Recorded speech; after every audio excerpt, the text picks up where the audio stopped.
మీ అందరికీ వందనములు. ఈరోజు చదవవలసిన దేవుని వాక్యము అపోస్తుల కార్యము 6వ అధ్యాయం నుండి 8వ అధ్యాయం వరకు.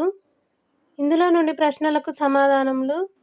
మొదటి సమాధానము అబద్ధపు సాక్షులను. 6వ అధ్యాయం 13వ వచనము. రెండవ సమాధానము ఆహారము. 6వ అధ్యాయము 2వ వచనము.